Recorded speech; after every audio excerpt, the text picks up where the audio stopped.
All right. Speaking of Just Jay being here, I want to talk about promoters in Oklahoma City. And, Yo, did that just yeah. You ready? Yeah. Goes down. Yeah, and promoters in Oklahoma City and how fucking full of shit they are, you know. Oh, wow. And I mean, it goes for a lot of shit I've seen over the last 2 years, you know, being in the music industry and dealing with janky promoters. And, you know, for those who haven't seen janky promoters, it stars Ice Cube and Mike Epps. Go to your local. It's fucking Well, hold on, hilarious. ain't nothing open, huh? You probably got to Bootleg it because ain't no fucking. It ain't Amazon.com. gonna be on Redbox and Blockbuster closed. Anyways, find it, watch it. That shit is legit. It is to the fucking T. Okay. So, anyways, the problem I get with promoters is they ain't doing their job. You know, they're not promoting the venue. They're not getting the artist. You know, basically everything waits to the last minute. The artist might get paid at the last minute or After the show. or after the show. If they get That's paid. why I do You free know, shows. I don't got time or for that. if they're promoting something, they have a billion artists there. They want the artist to pay. And then you give the artist 110-minute sets. You know, before I got into this music business, you know, it used to irk me to see artists perform. And the reason why is because they couldn't have a polished enough set. They would get up there, do 3 songs. You know, the first song might be tight, and then after that, you lose the crowd. You know, Right. I'm a professional. My team is supreme. We right. don't do that shit. You know, you've seen us perform. Our sets is probably 8 minutes, which includes 4 people. And out of the 4 people, they might perform, you know, 1 hook, 1 bar, and then that's it. We get the crowd hype, do what we're supposed to do, and get the fuck off.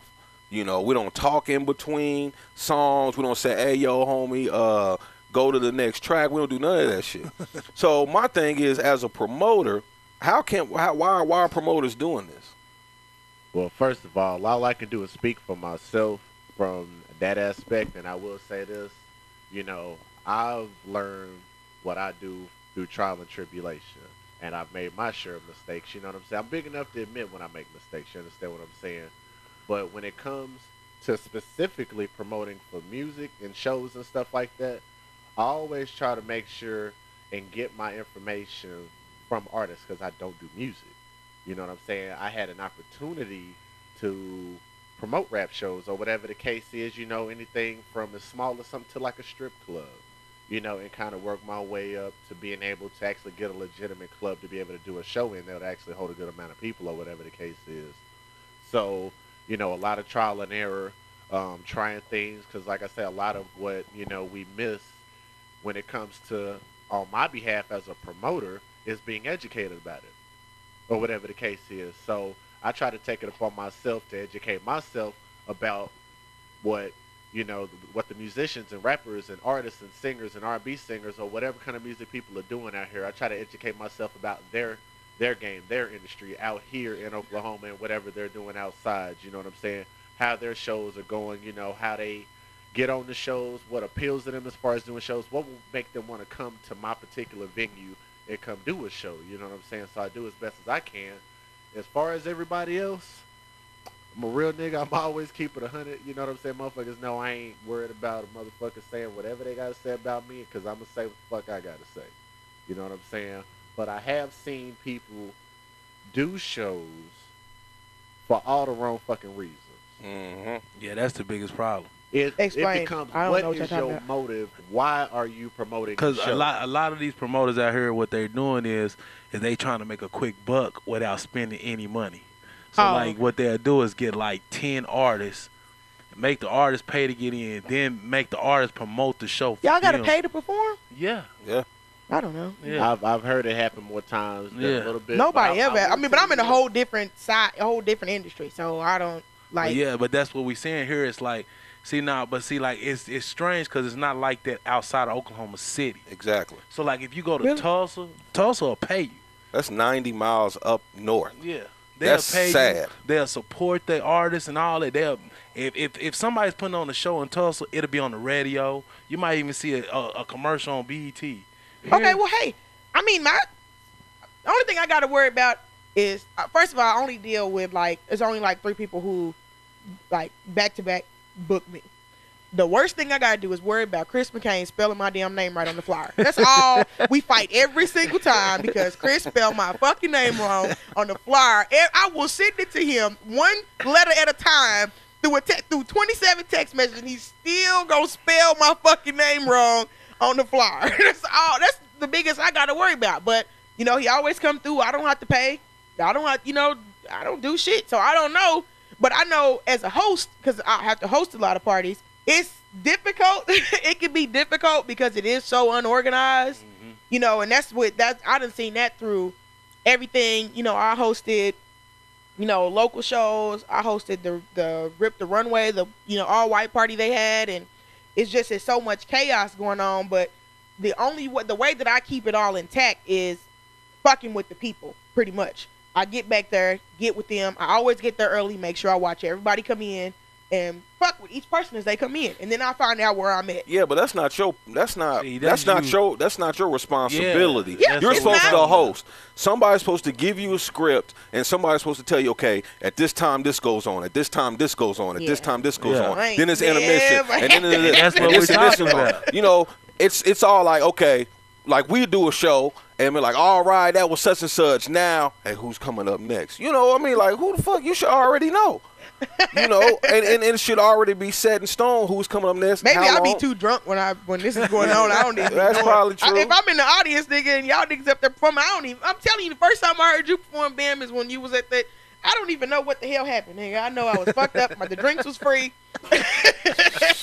I had them titties pushed together. Oh, I was ready for the party.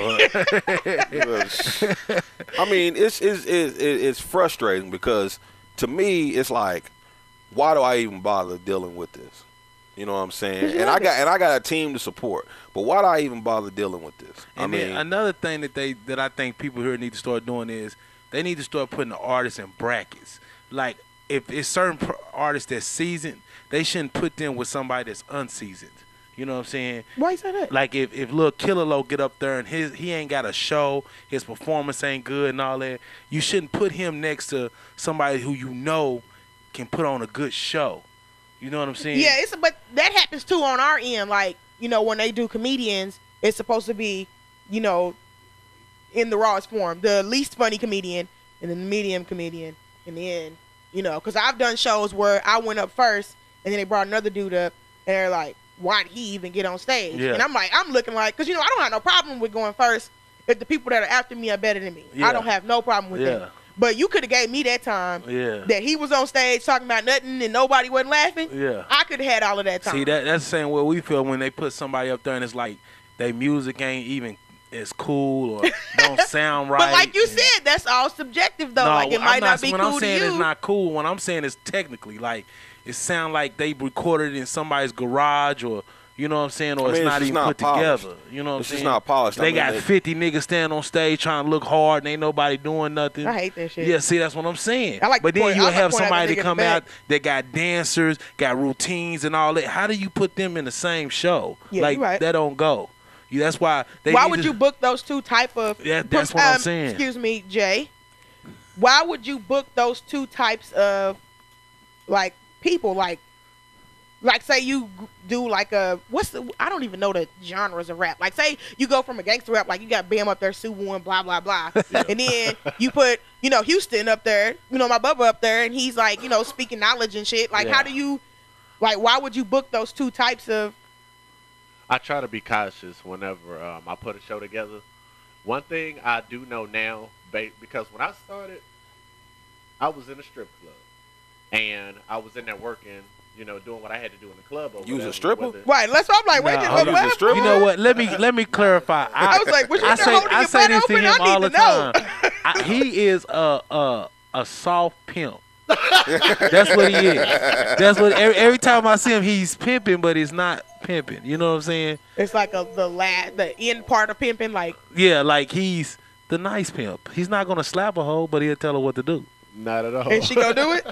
Yeah, she gonna do I'm it. vouching for that. I appreciate the love. So tell me what you was doing in the strip club though.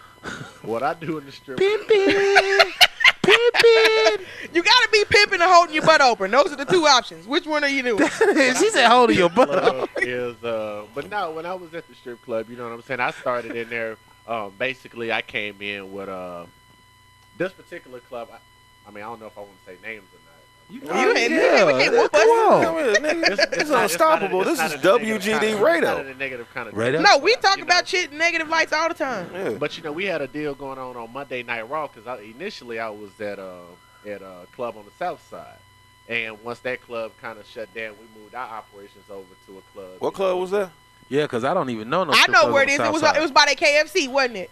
Well, I was at that one too, but I can't think of the KFC? name of it. It was You can look at a booty and get some chicken. right. It was a KFC across the street. It was, and there is a What, on a Shields? parts place Yeah. right there Yeah, on that's- Shields. Oh, okay. Oh, you know There's what a I'm parts talking place about. right there. What was that But called? that was, Contagious. Ain't Yeah, that what- yeah. Contagious. Okay. yeah, I started out actually promoting. My first promoting gig was at Champs. You know, I what I'm love saying? Champs. And Champs was, you know, when at the height of this popularity, it was really cool. So I started out just like, damn, man, you know, I ain't gonna lie to you. This is the way I got started in promoting. I said, I would love to get into this party for free. What do I got to do?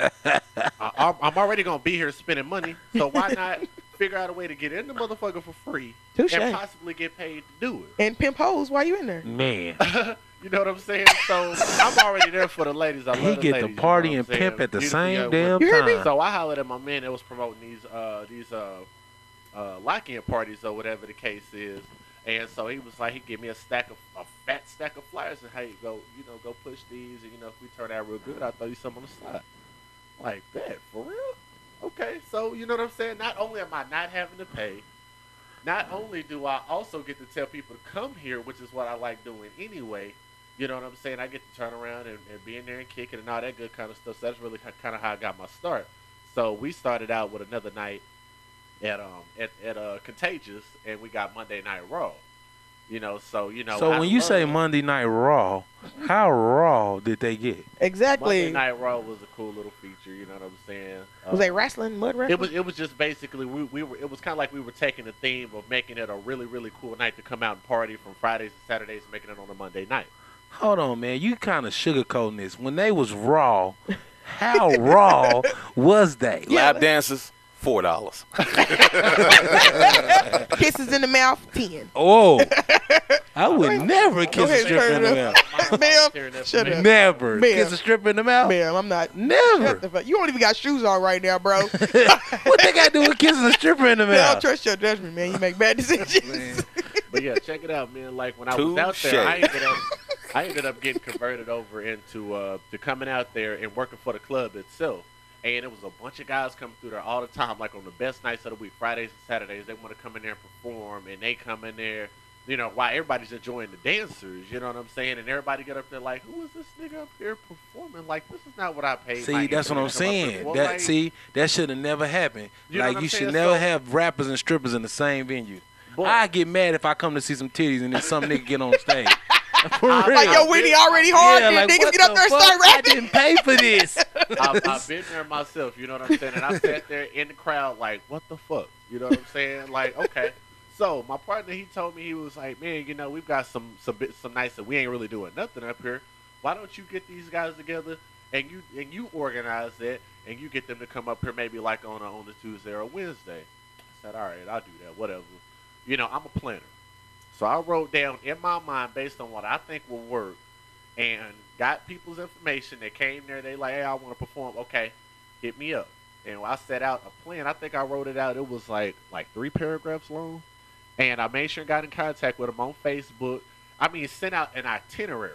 You know what I'm saying? Because that's just how I am. I know nothing about this game. Yeah, you you know what I'm light skin. saying? You look like you be So- having stuff planned. So this is the thing about me. Like, I didn't necessarily say who's doing what and who's not doing what. What I say is if people are looking for an opportunity to perform, don't care what level they're on, we're going to give them that opportunity. But see, that's the flaw. Y'all got to start caring.